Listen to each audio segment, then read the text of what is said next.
33 है, निम्न में से किस प्रकार की दवाई, निम्न में से किस प्रकार की जो दवाई है उत्पादन में इथाइल अल्कोहल का प्रयोग किया जाता है? तो इसमें बी में भी किया जाता है, सी में भी किया जाता है, तो आंसर क्या चला जाएगा? इसका डी विकल्प चला जाएगा। नेक्स्ट क्वेश्चन की ओर आगे बढ़ते हैं साथियों, नेक्स्ट क्वेश्चन की ओर आगे बढ़ते हैं। अगला प्रश्न है कि 15 डिग्री ताप और 380 mm ताप पर ध्वनि का वेग 340 मीटर प्रति सेकंड है। यदि ताप को अपरिवर्तित रखते हैं तो क्या आंसर आएगा? तो आंसर इसका डी विकल्प हो जाएगा साथियों, 340 मीटर पर सेकंड वाला उत्तर इसका सही होगा। अगले प्रश्न की ओर बढ़ते हैं साथियों, यदि एक जीवाणिक कोशिका प्रत्येक 15 मिनट में विभक्त होती है तब 2 घंटे में कितने जीवाणिक जो है निर्मित होंगे? तो 256 इस प्रश्न का सही उत्तर हो जाएगा, डी विकल्प इस पर सही उत्तर हो जाएगा। नेक्स्ट क्वेश्चन की ओर आगे बढ़ते हैं साथियों, अगले प्रश्न की ओर आगे बढ़ते हैं। अगला प्रश्न है कि पौधे एवं पशु कोशिकाओं में अंतर निम्न में से किस संरचना से स्पष्ट होता है? तो आप भी जानते हैं कोशिका भित्ति इस प्रश्न का सही उत्तर हो जाएगा, कोशिका भित्ति।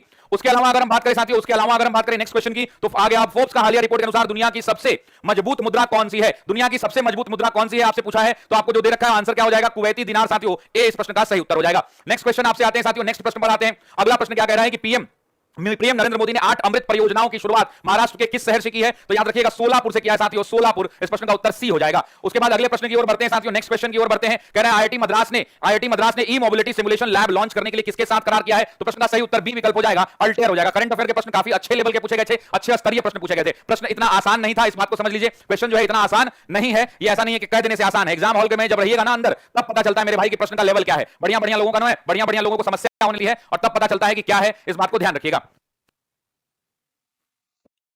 नेक्स्ट क्वेश्चन की बात कर लेते हैं साथियों। अगला प्रश्न क्या है? अगला प्रश्न है अकादमी पुरस्कार 2024 ऑस्कर्स में सर्वश्रेष्ठ अभिनेता का अवार्ड किसको मिला है? तो मर्फी को मिला है, ए इस प्रश्न का सही उत्तर चला जाएगा। उसके बाद अगले प्रश्न की ओर बढ़ते हैं। क्वेश्चन नंबर 41 कह रहा है कि किसे हाल ही में वर्ष 2023 के लिए आईसीसी महिला टी20 क्रिकेटर ऑफ द ईयर चुना गया है? तो आप भी जानते हैं नेट साइबर ब्रंट हो जाएगा, प्रश्न का सही उत्तर नेट साइबर ब्रंट हो जाएगा। आपसे पूछ रहा है 2023 के लिए, ध्यान रखिएगा साथियों, 2023 के लिए